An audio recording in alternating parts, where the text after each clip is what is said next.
pop that.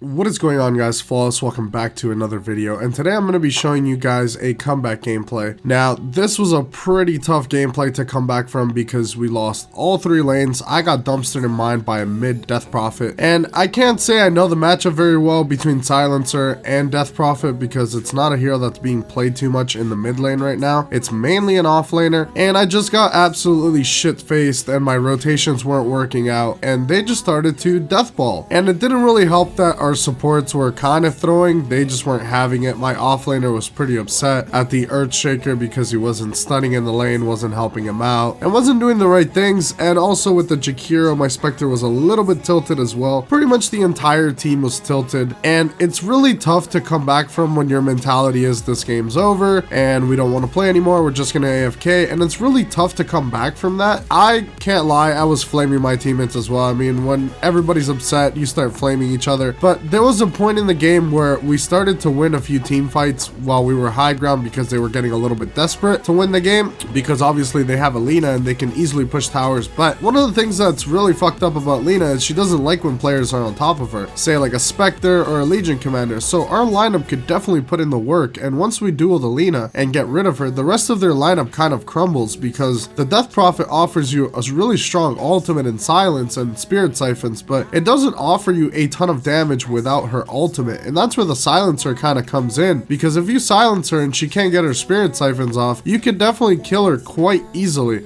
And that's what we started to do. Our support started to come in line, they started warding, they started actually playing the game, and the game completely turned on them because the Legion got really excited once she got a few duels on the Lina. And I was telling the boys, hey, we could definitely win this game, no need to throw, our Spectre is getting big, he's starting to farm out some items, and definitely not throw. Our Ancient is not down, they haven't mega creeped us, so the game was definitely still winnable. And Core Silencer may be really weak in the lane, but it's very strong in team fights, and it's all based on positioning. So I tried to be extremely careful on my positioning and play him a little bit like a spellcaster, unless my entire team was in front of me and I can just throw in the glaives. But it was definitely not a pretty gameplay. I got like a 22-minute Witchblade, which is pretty insane considering I'm mid, but like I said, my rotations were not on point. I am definitely a big part of the team to blame for the early laning phase. I wasn't able to help my Spectre with space, I wasn't able to help my offlaner with space, I wasn't able to really do much because I was just getting deathballed and getting ganked non-stop, and we couldn't really do anything about it. But this just kind of proves to you that you can still win games even when your team wants to throw, they're tilted, or your team is throwing. There's a lot of times where these supports will be really angry because their cores are flaming them, or they're just not getting the plays done, and they just start tilting and they just feel like the game is absolutely over. Just because you're stuck high ground doesn't mean the game is over. So many games are decided in high ground,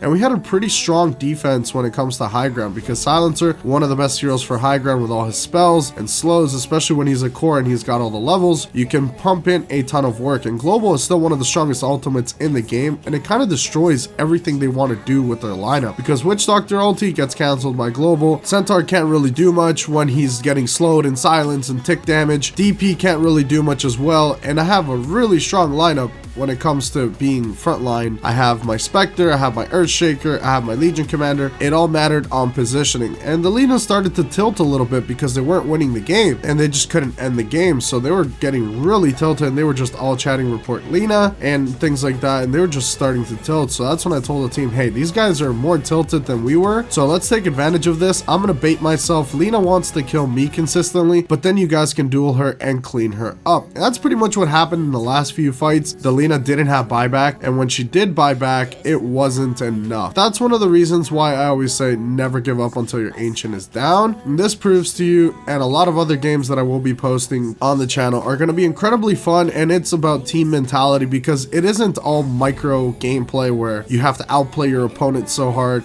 It's just keeping the right mindset and that, hey, we can win this game. We just got to do this, and we got to push towers, and we got to sit high ground sometimes so we can get the win. But if you're patient and you get your team in line, there's a lot of games that you thought you weren't going to win that you're going to end up winning, because the opponents are probably going to tilt as well. Because when you start losing team fights in high ground, you start tilting because you want to end the game. Hopefully you guys did enjoy the video. A like would be much appreciated. I will see you guys in the next video. Take care.